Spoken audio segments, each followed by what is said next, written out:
اور جب وہ جائے گا تو پروفٹ میں اس سے کچھ آئے گا نا جی, واپسی شروع ہوگی. اچھا یوسف بھائی, ابھی سے اس میں بالکل, اچھا یوسف بھائی آپ کے حوالے سے بھی یہ خبریں گردش کر رہی ہیں کہ جو آپ یعنی کہ یوسف جمیل صاحب ہیں وہ ایک نجی ہاؤسنگ سوسائٹی کے مالک بھی ہیں, تو اس بارے میں کیا کہیں گے؟ اس سے پہلے بھی ایسی خبریں آئی تھی کہ مولانا طارق جمیل صاحب کا تب نام لیا گیا تھا اور ایک صحافی کی جانب سے یہ خبر دی گئی تھی, اور اب آپ کے نام سے اس خبر کو منسوب کیا گیا ہے, اس کے بارے میں کتنی صداقت ہے؟ آپ کے تو پھر یہ والا معاملہ تو پروفیٹیبلٹی میں ہوگا. وجاد بھائی دیکھیں, اگر اتنا آسان ہوتا سوسائٹیاں بنانا کاٹنا تو شاید ہر بندے کی سوسائٹی ہوتی.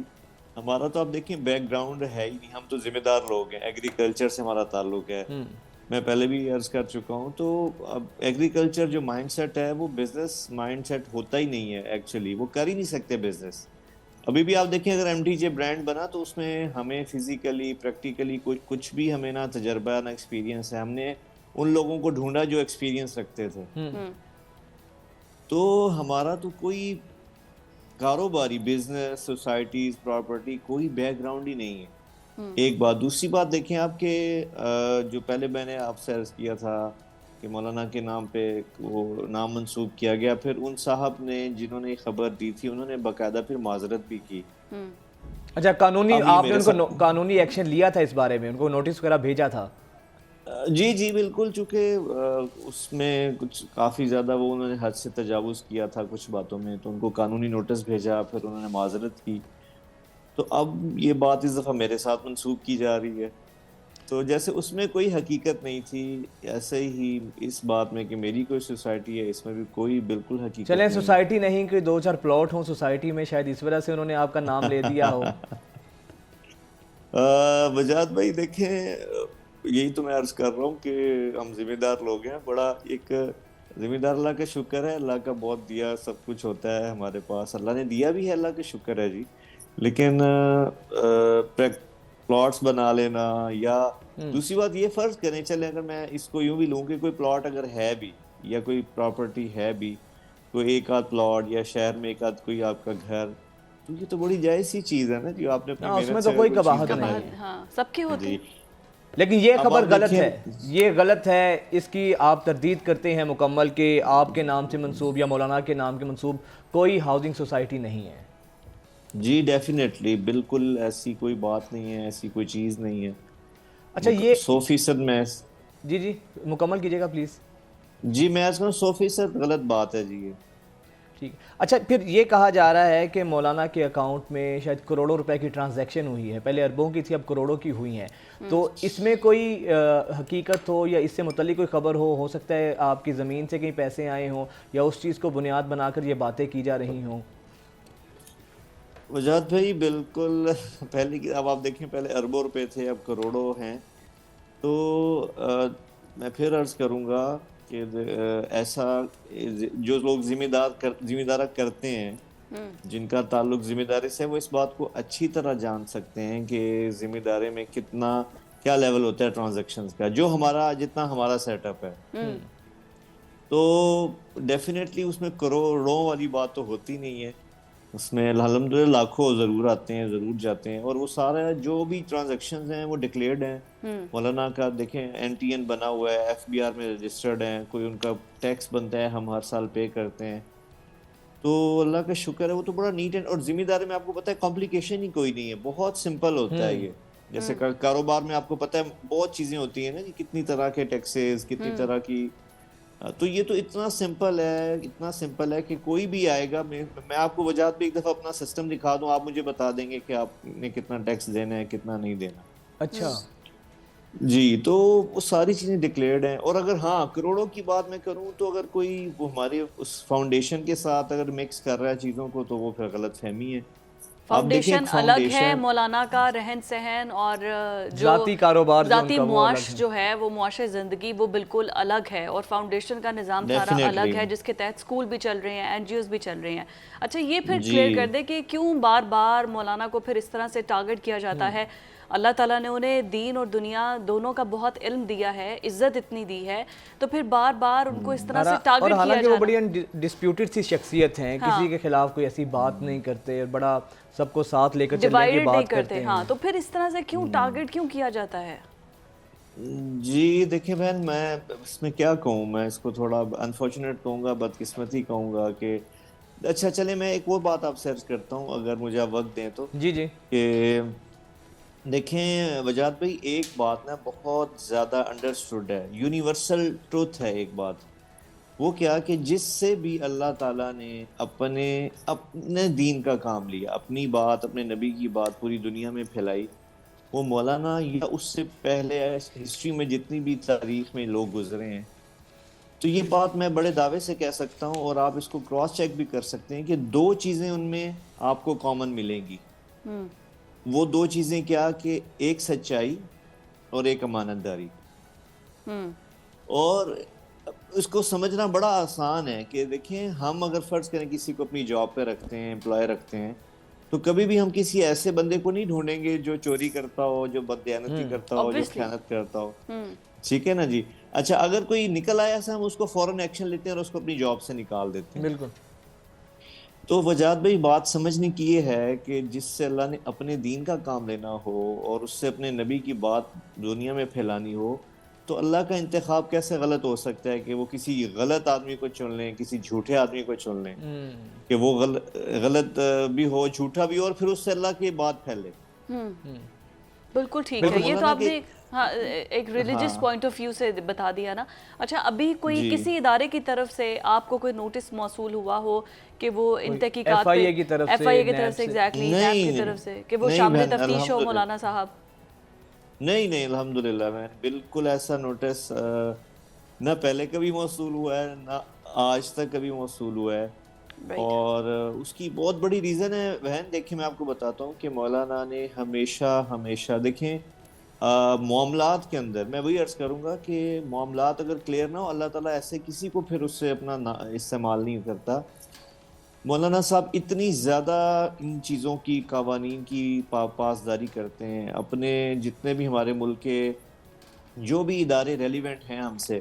میں آپ کو چھوٹی سی مثال دوں گا, جیسے کہ آپ کو پتہ ہے سبسڈی ملتی ہیں کسانوں کو, تو مولانا نے کبھی بھی ہمارے وہ جو جنرل مینیجر ہیں ان کو سختی سے پابند کیا ہوا ہے کہ بھئی یہ سبسڈیز کسان چھوٹے کسان کے لیے اپنی تم نے کبھی نہیں لینی. بالکل ٹھیک ہے جی.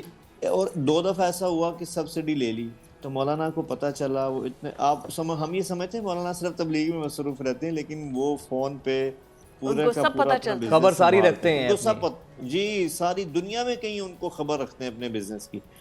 تو ایک دفعہ انہوں نے ہمارے جی ایم نے ٹریکٹر لے لیا سبسڈی میں, مولانا واپس تشریف لائے تو وہ دیکھا کہ گرین کلر کا ٹریکٹر ہے. مولانا نے پوچھا یہ گرین کلر کا کیوں ہے؟ انہوں نے کہا جی یہ اس طرح مل رہی تھی. مولانا نے خاموشی اختیار کی اور اسی وقت ایک بندے کو فون کیا, وہ آ گیا, مولانا نے اس کو چابی دے دی, کہتے بیٹا تجھے ضرورت ہے. وہ ہمارے خاندان کی فیملی کے غریب ممبر تھے, ان کو ٹریکٹر چاہیے تھا, مولانا نے اسی وقت وہ ٹریکٹر ان کے حوالے کر دیا. واہ. اور جی میں آپ کو ان کا معمول بتا رہا ہوں کہ کہیں بھی 1 روپے کا بھی آج تک انہوں نے گورنمنٹ کے, وہ ہر وقت ہمیں نصیحت کرتے ہیں کہ بیٹا دیکھو کسی کا بھی حق نہیں مارنا. بالکل صحیح. اچھا یوسف بھائی آپ نے بالکل یہ صحیح بات کی. اب ان تمام تر ظاہری بات ہے کہ ایک ایسا شخص جس نے نہ کوئی ایسا کام کیا ہے, جب بار بار ان کی جو ہے نا ذات کے اوپر سے ایسی باتیں کی جاتی ہیں, ان کی ذات پہ کیچڑ اچھالا جاتا ہے, تو ریئیکشن کیا ہوتا ہے مولانا کا؟ فطری ہے, ڈسٹرب تو کافی ہوتے ہوں گے جب وہ ایسی خبریں سنتے ہوں گے, تو کس طرح وہ ان کو ریئیکٹ کرتے ہیں؟ دیکھیں وجاد بھائی, آپ جو جتنی بڑی جگہ پہ ہوتا ہے نا جی, اتنی زیادہ پریشانی اس کو ہوتی ہے. تو آج جہاں وہ سٹینڈ کر رہے ہیں, دیکھیں ان کے لیے خبر کا آنا یقیناً اب ایج فیکٹر بھی ہے, اور دل کے وہ پیشنٹ ہیں, ہارٹ پیشنٹ ہیں, تو آپ سوچیں نا ایک جھوٹی خبر سے کتنی ڈسٹربنس پیدا ہو جاتی ہے ان کو, مطلب اچھے خاصے وہ ہل جاتے ہیں. اور پھر آپ دوسری بات یہ دیکھیں کہ ایک ری ایکشن ہوتا ہے کہ انسان اگریسو ہو جائے, وہ تو ان میں وہ چیز ہے ہی نہیں, وہ تو نا اپنے اندر رکھنے والے ہیں باتوں کو, ہمبل طبیعت ہے. پھر ایسے میں اور زیادہ خطرہ پیدا ہو جاتا ہے کہ ان کی صحت کو کوئی نقصان نہ ہو. تو اب آپ دیکھیں جو یہ خبر پھیلاتے ہیں، میں آپ کے وساطت سے ان سے کہنا چاہوں گا، جو بھی چینلز ہیں، یوٹیوب چینلز ہیں، سوشل میڈیا ہے، یہ الیکٹرانک میڈیا ہے، کہ دیکھیں ایسی شخصیات جو آپ کے ملک کے لیے، امت کے لیے، قوم کے لیے فائدہ مند ہوں، ان کے بارے میں تھوڑا سا ہمیں احتیاط سے بات کرنی چاہیے، بالکل کیونکہ ان کا نقصان پوری امت کا نقصان ہوتا ہے. تو بیچارے بڑے ڈسٹرب ہو جاتے ہیں، ایون کہ سم ٹائم نیند ان کی ڈسٹرب ہو جاتی ہے، کھانا پینا ڈسٹرب ہو جاتا ہے، اور دو تین دن وہ اس چیز کو اندر رہتے ہیں، اس شوق میں، اس تکلیف میں رہتے ہیں. ظاہر ہے ڈپریشن تو ہوتا ہے، انزائٹی تو بڑھتی ہے. اللہ تعالیٰ جی مولانا جی صاحب جی کو لمبی زندگی دے اور انہیں صحت والی زندگی دے. ابھی تو کینیڈا میں جب وہ تھے تو تب ان کو ہارٹ اٹیک بھی تب ہوا تھا، تب ان کی طبیعت بڑی زیادہ خراب ہو گئی تھی. اچھا مجھے یہ بتائیے کہ ابھی میں چاہوں گی کوئکلی اس کو ریپ اپ کرتے ہوئے کہ ایک تو مطالبہ آپ کیا کرتے ہیں حکومت وقت سے بھی، کیا ان کے خلاف کوئی لیگلی، جس نے بھی یہ خبر کی ہے، بریک کی ہے، کوئی لیگلی ایکشن لیا جائے گا آپ کی طرف سے، اور پولیٹیکلی بھی مولانا کو انوالو کرنے کی کوشش کی جا رہی ہے، ان کا نام لیا جا رہا ہے؟ نہیں، میں دیکھیں، میں پہلے بھی آپ کو انٹرویو میں کہا تھا، ان کی ساری زندگی جو بڑی سے بڑی ان کے اوپر زیادتی ہوئی یا کوئی دباؤ آیا، کوئی پریشر آیا، تو انہوں نے ہمیشہ اس کو درگزر کی ہے. یہ ان کا لائف سٹائل ہے. وہ معاف کرنے کو، درگزر کرنے کو بہت زیادہ ترجیح دیتے ہیں. تو پہلے بھی کبھی کوئی ایکشن نہیں لیا، نہ آئندہ لینے کا، نہ ابھی لینے کا. صرف ہاں ریکویسٹ ہے. انہوں نے بھی رات ایک پروگرام میں ریکویسٹ کی ہے، میں بھی ریکویسٹ کرتا ہوں آپ کے پلیٹ فارم سے کہ دیکھیں ہمارے ملک کی جو ایسی شخصیات ہیں، جو صرف مولانا نہیں، جو بھی کوئی ہمبل شخصیت ہے، پازیٹیو شخصیت ہے، اس کے بارے میں ہمیں ایک دم ایسی خبر پھیلا دینا کہ اس سے پریشانی پھیل جائے.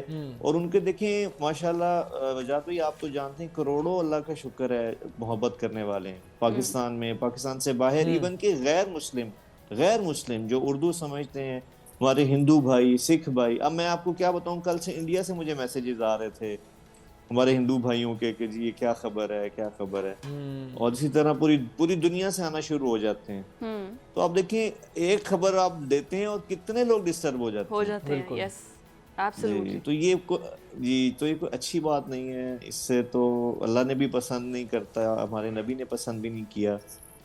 یہ ایذائے مسلم ہے، کسی مسلمان کو تکلیف دینا ہے، اور ہمارے نبی نے اس کے بارے میں بڑے سخت ارشادات فرمائے ہیں کہ جو کسی مسلمان کو بلا وجہ تکلیف دے تو آخرت میں بہت سخت پکڑ ہے اس کی. یہ اسلامک پوائنٹ آف ویو سے بھی غلط ہے اور اخلاقی لحاظ سے بھی انتہا کی غلط چیز ہے کہ کسی کی ذات پہ اس طرح کیچڑ اچھالنا، اس کو پریشان کرنا. یوسف بھائی بہت شکریہ آپ کے وقت کا، آپ کا موقف سامنے آیا، اور بہت اچھی چیز ہے کہ آپ نے بر وقت اپنا موقف جو ہے، مولانا کا موقف جو ہے ہمارے سامنے رکھا. بہت سے لوگ ایسے جو چاہنے والے ہیں مولانا کے ذہن میں شکوک و شبہات جنم لے رہے تھے، ان کو تسلی بخش جواب مل گیا ہوگا آپ کی طرف سے. ناظرین ہمیں ایک بریک کی جانب جانا ہے، حاضر ہوتے ہیں ایک بریک کے بعد.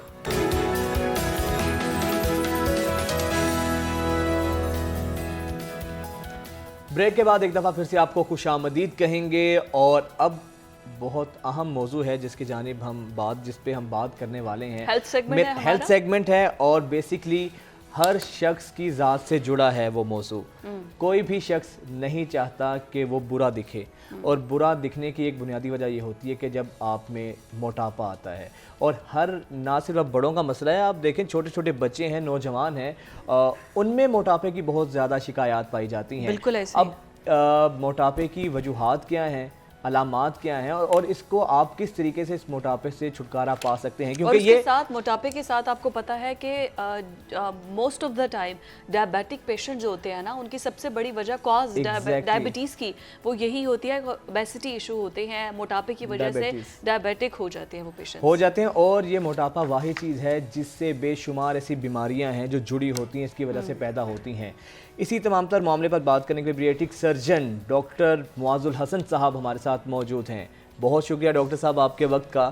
ڈاکٹر صاحب ہر گھر کا یہ مسئلہ ہے، ہر دوسرے نوجوان کا، بزرگ کا، بچے کا یہ مسئلہ ہے کہ موٹاپا جو ہے وہ بہت زیادہ ہو رہا ہے. ایک تو یہ بتائیے کہ سر موٹاپے کی وجوہات کیا ہیں، اور جس طرح میں نے کہا کہ یہ موٹاپا ایسی ایک چیز ہے جس کی وجہ سے بے شمار بیماریاں انٹر لنک ہوتی ہیں، چھٹکارا کیسے سے پایا جا سکتا ہے؟ بسم اللہ الرحمن الرحیم. سب سے بہت بہت شکریہ آپ لوگوں کا. آپ کو پتہ ہے کہ پاکستان میں اور پوری دنیا میں موٹاپا اتنی تیزی سے پھیل رہا ہے، اور اسی کی وجہ سے بہت ساری بیماریاں ہو گئی ہیں. تو آپ کو پتہ ہے کہ ہم کہتے ہیں کہ یہ موٹاپا تمام بیماریوں کی جڑ جڑ ہے. ہے، Yes, کہ سب جو بیماریاں آلموسٹ 80 to 90% اس سے لنکڈ ہیں، کہ اگر آپ اوبیز ہوتے ہو تو آپ کو پتہ ہے آپ کو کیا ہوتا ہے، ڈائبٹیز ہو جاتی ہے، آپ کو کیا ہوتا ہے، ہارٹ کے پرابلم ہو سکتے ہیں، کڈنی کے پرابلم، آپ کے جوڑ جو ہیں وہ خراب ہو جاتے ہیں، فیمیل میں آپ کو پتہ ہے انفرٹیلیٹی ہو جاتی ہے، PCOS ہیں، آپ کی اولاد نہیں ہوتی. تو there lot of other diseases also جو اتنی زیادہ ہیں کہ آپ مطلب چھٹکارا نہیں کر سکتے اگر اپنے آپ کو فٹ نہیں کرتے. کیا. یس. تو موسٹلی کیا ہوتا ہے کہ آپ کو پتہ نہیں چلتا، لوگ کھاتے رہتے ہیں اور پتہ تب چلتا ہے کہ وہ کہتے ہیں یار ہم تو ٹھیک ہیں، ہمیں نہ بلڈ پریشر ہے نہ کچھ ہے، ہمیں کیا فرق پڑتا ہے، دیکھو جی بیشک ہمارا ویٹ ہر سال 10-20 کلو بڑھتا جا رہا ہے، لیکن وہ اس کو سیریس نہیں لیتے. اس کو بیماری ہی نہیں سمجھتے. پتہ تب چلتا ہے جب وہی موٹاپا جب 5-7 سال بعد انہیں شوگر ہو جاتی ہے، انہیں جوڑوں کی تکلیف ہو جاتی ہے، انہیں سانس کا مسئلہ ہو جاتا ہے. سب سے پہلے سانس کی پرابلم ہوتی ہے. آپ سیڑھیاں نہیں چڑھ سکتے. آپ نے اگر چیک کرنا ہے کہ یو آر اوبیز اور ناٹ، تو آپ اگر اسٹیئرس چڑھو گے تو آپ کو پتہ چلے گا یار میں تو 2-3 سیڑھیاں چڑھو گے تو آپ کو سانس چڑھ جائے گا، تو اسے پتہ لگ جائے کہ آپ کا وزن زیادہ ہے، انلیس کہ آپ کو کوئی اور ریسپیریٹری یا ہارٹ کی پرابلم نہ ہو. تو اگر ہمارے پاس کوئی اگر آتا ہے تو جیسے کوئی پیشنٹ آتا ہے تو آلویز آپ کیا کرتے ہو کہ اس کو انویسٹیگیٹ کرتے ہو. ٹھیک ہے یار اس کا جو موٹاپا ہے اس کی عادتوں کی وجہ سے ہے، جو اس کا جو لائف سٹائل ہے وہ جو اس نے سیڈنٹری رکھا ہوا ہے اس کے کھانے کی وجہ ہے، یا کوئی اور ایسی ڈیزیز ہے میڈیکلی جو اس کو وزن اس کا نہیں کم ہونے دے رہی. اب بہت ساری ایسی ڈیزیز ہیں میڈیکل سائنس کے اندر. سب سے زیادہ تھائرائڈ ایشو جو ہے، اگر کوئی کسی کو تھائرائڈ پرابلم ہے تو اب اس میں 2 ٹائپ کے ایشوز آتے ہیں. ایک ہائپر جب گلینڈ زیادہ کام کرتا ہے، ایک ہائپو جب گلینڈ کم کام کرتا ہے. اگر ہائپو تھائرائڈزم ہے تو اٹ مینس کہ آپ کم بھی کھا رہے ہو تو آپ کا وزن بڑھ رہا ہے. اگر کوئی ایک بندہ کم کھا رہا ہے، وہ ڈسپائٹ کہ وہ سب چیزیں کر رہا ہے، ایکسرسائز وغیرہ، اسٹل از گیننگ ویٹ، تو آپ دیکھو گے یار اس کا تھائرائڈ چیک کرو. تو اگر وہ ہائپو ہے تو اس کا وزن بڑھتا جائے گا کم کھانے کے. اب ایک بندہ بہت زیادہ کھا رہا ہے اور اس کا وزن کم ہوتا جا رہا ہے، تو اب پھر تھائرائڈ کا وہ ہائپر تھائرائڈزم ہوتا ہے، یعنی گلینڈ زیادہ کام کر رہا ہوتا ہے. آپ کا جو میٹابولزم ہے وہ بہت زیادہ تیز ہو جاتا ہے. ٹھیک ہے، تو اس لیے آپ کو انویسٹیگیٹ کرنا چاہیے. دوسری اور بہت ساری چیزیں ہیں، جیسے ایک ہارمون کورٹیسول ہوتا ہے. بہت آپ دیکھتے ہو نا کچھ لوگ بے ڈھنگے سے ہوئے ہوتے ہیں، بہت زیادہ آپ کے اسٹرائز یا بلیک نیک ہو جاتی ہے، اسے کہتے ہیں بفلو ہم کہتے ہیں اسے. تو ہم کہتے ہیں اسے lemon on a match stick, نا اوپر اتنا چوڑا ہے اور نیچے ٹانگیں اس طرح. تو وہ ہمیں پتہ لگ گیا یار اس کو کوئی کورٹیسول تو نہیں ہے. اچھا سر، اس کی ایک وجہ یہ بھی ہے کہ موٹاپے کو اکثر جو ہے لوگ کہتے ہیں ماشاءاللہ یار بڑی اچھی صحت ہو گئی ہے، تو کھاتے پیتے گھر سے ہیں، یہی نہیں اس کو کیا جاتا کہ یہ ایک اس کو سیریس لیا ہی نہیں جاتا، بلکہ اس کو کئی دفعہ بلیسنگ سمجھا جاتا ہے کہ یار ماشاءاللہ بڑا کھا رہے ہو یار، بڑی اچھی ہیلتھ ہو گئی ہے. یہ جو ہے لوگ خراب کرتے ہیں نا، لوگ کہتے ہیں یار بڑا، اب جو چھوٹا سا بچہ ہے وہ کہتے ہیں یار اگر ایک بچہ سپوز وہ اس کی ایج ہے 2-2.5 سال، وزن اس کا 25 کلو، کہتے ہیں بچہ بڑا گپلو ہے جی، بڑا اچھا لگ رہا ہے، بڑا کیوٹ لگ رہا ہے. ان کو یہ نہیں پتا کہ انڈر لائنگ میں بھی کوئی ایسی ڈیزیز ہو.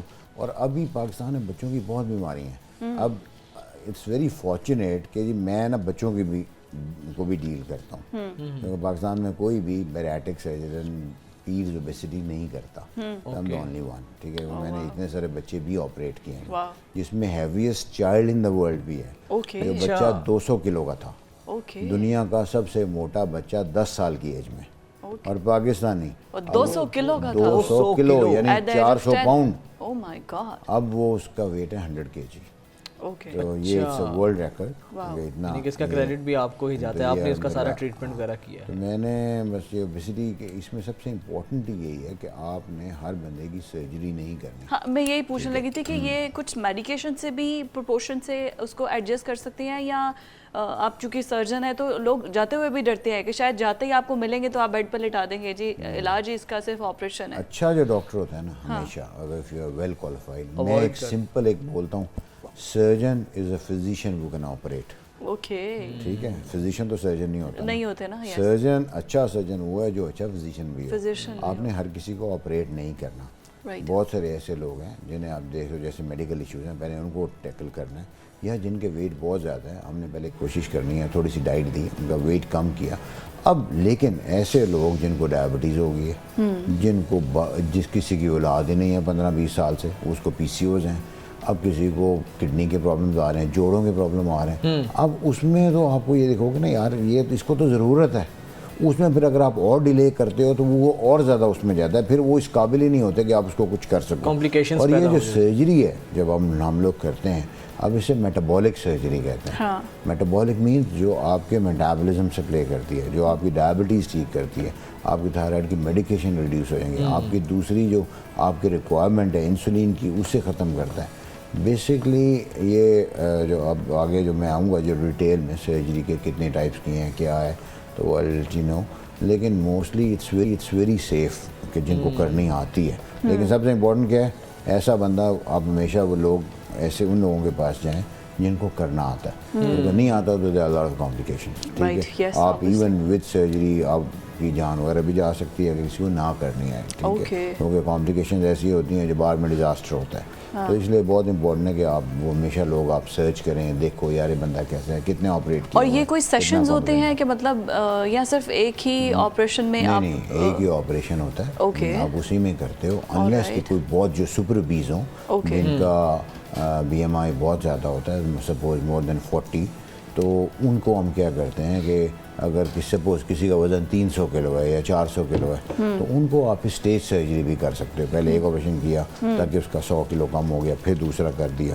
لیکن اب الگ ایک اتنی بلیسنگ ہے کہ ہم نے یہاں ایک بندہ مطلب 300-350 کا بھی ڈائریکٹلی بائی پاس کر دیا, تاکہ اس کو دوسری سرجری کی ضرورت ہی نہیں پڑی. یہ ون گو ہی میں ہو گیا. تو اب وہ ڈیپینڈ کرتا ہے کہ آپ نے کتنے آپریشن کیے ہیں. آلموسٹ اب کوئی 8,500 سے زیادہ میں کر چکا ہوں. اچھا سر یہ بتائیے گا کہ کرنا کیا چاہیے موٹاپا؟ کچھ لوگ تو ڈائٹ میں چلے جاتے ہیں اور بالکل وہ سمجھتے ہیں کہ بھوکا رہنے کا مطلب ہی ڈائٹ ہے, اس سے دوسری کمپلیکیشنز پیدا ہو جاتی ہیں.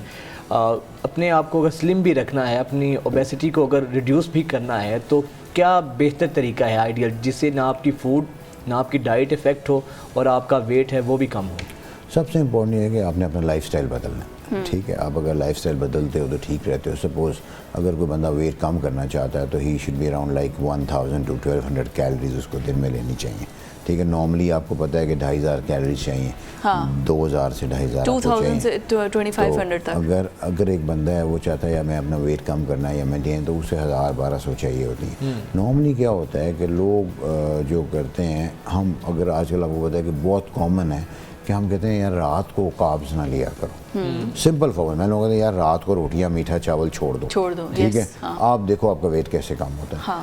ایک اور جو آج کل بہت زیادہ چل رہا ہے 1 میل اے ڈے.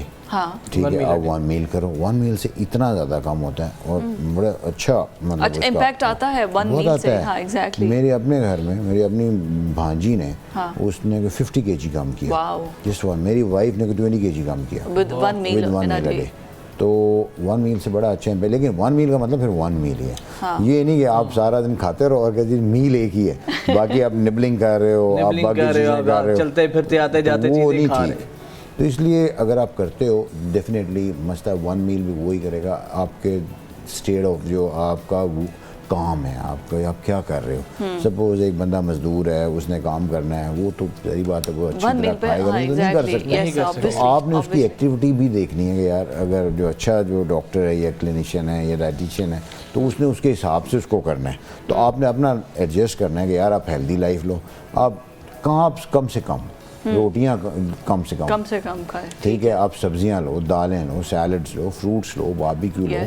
یہ چیزیں لو گے تو آپ کا مطلب ویٹ کم ہوتا ہے. 1 میل ڈے ہے تو اس میں بھی اس چیز کی احتیاط کرنی ہوگی کہ 1 میل ہے تو اس میں آپ کچھ بھی کھا سکتے ہیں, اس کے بعد آپ ویسے لوگ جو کرتے ہیں نا وہ ہر چیز کھاتے ہیں. ہاں 1 میل, اب دیکھیں اتنا تو ان کو میرا خیال ہے لیوریج ملنا چاہیے, اتنا لیوریج تو ملنا چاہیے جو 1 میل ایک وہ 1 میل میں پھر ہر چیز کھاتے ہیں. وہ پھر وہ, لیکن یہ بھی نہیں کہ 1 میل کا آپ 3 میل کر دو. 1 میل میں 3 روٹیاں کھا جو, ایسا ہے بھی نہیں. 2 روٹیاں, پورشن کو کنٹرول کریں, پورشن کنٹرول کرو گے. اور دوسرا جب آپ کرنے پہ آتے ہیں نا آپ کو پتہ لگ جاتا ہے.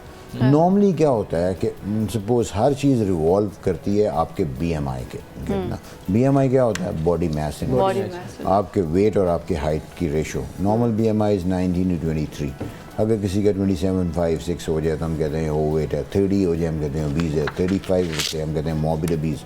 40 کہتے ہیں سپر اوبیز. میں کہتا ہوں اللہ حافظ ہے اس کا 40 ہے. گریڈ 1 30 ہے BMI, grade 2 35 سے اوپر, grade 3 آپ کا 40 سے اوپر جو obesity اور یہ BMI دیکھ کیسے سکتے ہیں خود I guess وہ ویٹ اور ہائٹ کی ریشو میں. ہاں, آپ کا جو wait in kg, height in matter square. Suppose اگر آپ کا ویٹ ہے سپوز 60 جتنا بھی ہے, تو اگر آپ کی ہائٹ ہے 5'4", آپ اوپر 60 رکھو گے, نیچے 5'4" مینس کہ تقریباً 150 سینٹی میٹر, تو 1.5 ہو گیا تھا. اس کو ڈبل کر دیں, ٹھیک ہے, اور اس کو ویٹ کو ڈیوائڈ جب اس سے کرو گے تو آپ کا BMI نکلے گا. تو اب جو اور بھی زیادہ جو چیز ہے وہ ہے آپ کا ویٹ, جو آپ کا ویسٹ سرکمفرنس. اب فیمیل میں اگر کسی کی ویسٹ 29 سے زیادہ ہے تو وہ 20 ہے. ویٹ بھی جب اس کا 60 ہو, یہ تو آپ نے بڑی خواتین کو امتحان میں ڈال دیا اتنا. اور میل میں اگر کسی کا 35 سے زیادہ اگر کسی کی ویسٹ ہے تو وہ 20 ہے. کیونکہ آپ کی جو ایکسٹرا جو فیٹ ہے آپ کی جو ابڈومینل فیٹ ہے, they act like a missile. وہ اس میں سے ہارمونز نکلتے ہیں جو آپ کی کڈنی پہ, آپ کے ہارٹ پہ, آپ کی باقی جگہ پہ افیکٹ کرتے ہیں. تو آپ کو بڑا کیئرفل رہنا پڑتا ہے یار یہاں فیٹ نہ ہو. اب نا اتنی بڑی توند ہوتی ہے, ویٹ بھی 60 ہو 70, تو وہ 20 ہے. تو وہ مطلب اس کے لیے وہ ڈینجر. آپ کی فیٹ جو آپ کی تھائز پہ ہے, آپ کے چیسٹ پہ ہے, باقی جگہ پہ ہے, تو وہ ڈینجرس اتنی نہیں ہے جو جتنی کہاں ہے ڈومینل فیٹ. تو ڈومینل فیٹ جو ہے نا وہ مطلب بڑی. اچھا سر یہ بتائیں کہ جو بے شمار خواتین ہیں جو اس وقت ہمیں دیکھ رہی ہیں, اپنے گھر میں ہوتی ہیں, زیادہ ان کی فزیکل ایکٹیویٹی بھی ایسا نہیں ہوتی, کوکنگ کر لی یا گھر کے کچھ کام کاج کر لیے, ان کو کیا سجیسٹ کریں گے آپ کہ وہ کس طرح سے اپنا ویٹ ریڈیوس کر سکتی ہیں گھر میں رہ کے؟ ان کو سب سے امپورٹنٹ ہے کہ اپنا لائف سٹائل بدلیں. اپنا اگر آپ کھانا کھا رہے ہو, سپوز آپ کوشش کرو کہ رات کو نہ کھاؤ, کوشش کرو 8-9 بجے کے بعد رات کو کھانا نہ کھائیں. یہ رات کو جو کریونگ ہوتی ہے نا وہ بڑی ساری جو آپ کو پتہ ہے جو بلڈنگ پروسیس ہیں باڈی کے وہ رات کو شروع ہوتے ہیں 11-12 بجے کے بعد. آپ کے لیور کی بلڈنگ, آپ کی جو ڈیٹاکسیفیکیشن ہے باڈی, اسی لیے آپ کو پتہ ہے نا اللہ تعالیٰ نے روزے کیوں رکھے ہیں؟ ڈیٹاکسیفائی کرنے کے لیے. ابھی سائنس تو اب اس پہ آ رہی ہے نا, تو یہ تو اتنے مسلم آپ اتنی دیر سے آپ کر رہے ہو تو یہ آپ کی باڈی کو ریسٹ ملتا ہے.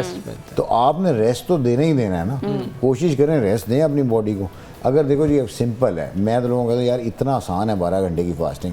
آپ رات 8 بجے کھال دو, صبح 8 بجے تک تو ویسے ہی 12 گھنٹے ہو جاتے ہیں, تو وہ اتنا مسئلہ ہی نہیں ہوتا 12. تو اس کو پھر آپ 14 پہ لے جاؤ, 10 بجے تک کر دو, 10 بجے کھا لو, ٹھیک ہے. جو موٹے ہیں وہ پھر 16 پہ بھی چلے جاتے ہیں. اچھا جو ہم لوگ ہیں اچھا اس دوران پانی پی سکتے ہیں؟ ہاں پانی وغیرہ پی سکتے ہیں آپ. ویسے بھی وہ بھی اب گرین مووی لے سکتے ہو, یہ بڑا نیچرل ہے, نارمل ہے. آئی گیس 8-9 بجے تک تو ویسے ہی سارا ڈنر وائنڈ اپ کر کے صبح 8-9-10 بجے تک ہی بریکفاسٹ کرتے ہیں. یہ کوئی اتنا مشکل کام بھی نہیں ہے.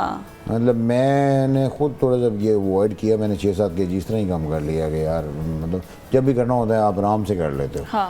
تو آپ تھوڑا سا یہ اوائڈ کرو, روٹیاں بند کرو نا, ایسا پتلا ہوتا ہے بندہ. لوگ کہتے ہیں نہیں روٹی نہیں چھوڑنی. میں نے کہا یار باہر اتنے لوگ ہیں روٹی نہیں کھاتے, اب روٹی چاول ٹھیک ہے 1-2 دن کھا لو, 4-5 دن تو چھوڑ دو کم از کم. روٹی اور چاول ان کو کم از کم آپ کو الٹرنیٹیو ڈیز میں کھا لے, ایک دن چھوڑ کے ایک دن. اب جو لوگ یہ کم نہیں کر سکتے, اب جو آگے کوشچن ہے, جو لوگ کم نہیں کر سکتے, سپوز وہ کہتے ہیں کہ we have done everything یا پھر بھی کم نہیں ہو رہا, میرے پاس لوگ یا ڈاکٹر صاحب کر لیا جی سب چیزیں, سب چھوڑ لیا, ڈائٹنگ بھی کر لیا, اب آپریشن کرو اور کچھ نہیں ہے. مطلب وہ تھک ہار کے آتے ہیں میرے پاس, ٹھیک ہے. تو آلموسٹ پوری دنیا سے یقین کریں 15 to 20 اوورسیز آتے ہیں ہر مہینے, from US, from UK, from all over the world. India سے تک لوگ آئے ہیں جن کے آپریشن ہے ہمارا, کہ انڈیا کتنی بیریٹک سرجری ہوتی ہے. تو اب ہم نے ہر کسی کا نہیں کرنا. اگر کوئی بندہ ڈائبیٹک ہے, ٹھیک ہے, اگر اس کا BMI 27.5 سے زیادہ ہے, اب دیکھیں 27.5 بہت کم ہے, لیکن وہ ڈائبیٹک ہے اور اس کی شوگر آپ کی دوائیوں سے ٹھیک نہیں ہو رہی, ٹھیک ہے, تو آپ اس کی سرجری کرو گے, ٹھیک ہے. اگر کوئی بندہ 30+ ہے اور اسے باقی بیماریاں ہیں, آپ کو کوئی کڈنی کے ایشوز ہیں, آپ کے جو ہے جوڑوں کے آپ کے ایشوز ہیں, آپ کو انفرٹیلیٹی ہے, PCOs ہیں, تو وہ ڈسپائٹ آف آل دیٹ وہ نہیں کنٹرول کر سکتا, بیکاز کہتے ہیں کچھ لوگ نہیں ہوتے ہیں ان سے کنٹرول. تو پھر ان کے لیے بلیسنگ ہے کہ آپ ان کی یہ والے آپریشن کرتے ہیں. اور اس میں ریکوری پھر کتنی دیر کے بعد ہوتی ہے؟ آپ یہ لیپروسکوپک سرجری ہوتی ہے, چھوٹے چھوٹے ہولز ہوتے ہیں, آپ نے کوئی پیٹ نہیں کھولنا, تو اٹ ٹیکس لائک 15-20 منٹ سے لے کے 1 گھنٹے تک ڈفرینٹ آپریشنز ہوتے ہیں. تو آپ وہ کرتے ہو ڈپینڈنگ آن کسی کا کیا کرنا ہے, وہ میں تھوڑا سا آپ کو اگر ٹائم ہو تو میں بتا دوں گا کہ کون سے ہوتے ہیں. تو اس میں پھر کیا ہوتا ہے کہ آپ کا ویٹ 60% 6 ماہ میں کم ہو جاتا ہے, ایکسٹرا ویٹ جو ہے. سپوز اگر 6 ماہ میں 60% ویٹ ایکسٹرا بیگیج آپ کا اتر جاتا ہے. سپوز اگر کسی کا ویٹ 120 کلو ہے, اس کا ہونا 70 چاہیے, تو اس کا 50 کلو زیادہ ہے نا تو اس کا 60% مین 30-35 کی جو کلو جو ہے وہ 6 ماہ میں کم ہو جائے گا. یعنی جتنا زیادہ کسی کا ویٹ ہوگا اتنا جلدی کم ہوگا. تو یہ اور اگر کسی کی ڈائبٹیز ہی ختم ہو جائے, اتنے لوگ ہیں جن کی شوگر ختم ہو جائے, اتنے لوگ یقین کریں کوئی یہ کوئی 1000 سے زیادہ مریض ہیں جو میں شوگر والے جو آپریٹ کیے ہیں جن کو بعد میں ڈائبٹک پیشنٹ وہ انسولین مل نہیں رہے, جن کی جینز میں اوبیسٹی ہوتی ہے تو وہ بھی کم کر سکتے ہیں, ان کو تو تحفے میں ملی ہے. نہیں بے شک جینز بھی ہیں, جینز بھی آپ کا لائف سٹائل اور یہ پھر آپ کو تھوڑا ایکسٹرا ایفرٹ کرنی پڑتی ہے, ایکسٹرا ایفرٹ کرنی آپ کا, لیکن ویٹ کم ہوتا ہے. اگر آپ لائف سٹائل بدلتے ہو تو ڈیفینیٹلی آپ کا کم ہوتا ہے. اور اس سے کیا ہوتا ہے, اس سرجری سے یہ ہے کہ ہم نے کچھ ایسے میکنزم ہوتے ہیں جس طرح آپ اسٹمک کا پورشن کم کرتے ہو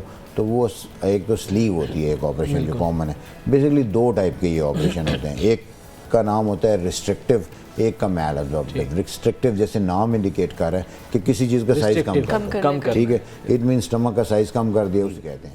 ایک ریسٹرکٹیو میں 2 تھا, ایک سلیو اور بینڈ. بینڈ ختم ہو گیا پوری دنیا میں, تو آپ سلیو جو کرتے ہیں, سلیو میں کیا ہوتا ہے کہ آپ کا نا 70-80% اسٹمک کا سائز کم کر دیتے ہیں, اسکویز کر دیتے ہیں. اس سے آپ کھاتے ہی کم ہو, لیکن اس میں بعد میں آپ کو وائٹامن منرلز لینے پڑتے ہیں. سلیو کا ڈرا بیک یہ ہے کہ اگر کسی کا وزن 100-110 ہے تو سلیو از ویری گڈ, اور ڈائبٹیز 3-4 سال سے کم ہے, 5 سال تک تو سلیو بڑا اچھا کام کرتا ہے. لیکن پوری دنیا میں سلیو کا ریگین ہے, جنہوں نے پیشنٹ سلیو کرائے ہیں نہیں کھا رہے, تو اسی وجہ سے اب دوسرا بائی پاس آ گئے ہیں. جو اب جو موسٹ کامن ایک اور ہے اس کا نام ہے منی گیسٹرک بائی پاس. لیکن اصل چیز یہ ہے کہ آپ کو اپنا طرز زندگی بدلنا ہوگا ڈاکٹر صاحب, تو بدلنا پڑے گا, وہ مسٹ ہے. بہت شکریہ آپ کے وقت کا. ہمیں اجازت دیجیے, کل پھر انشاءاللہ میں حاضر ہوں گے. اللہ حافظ.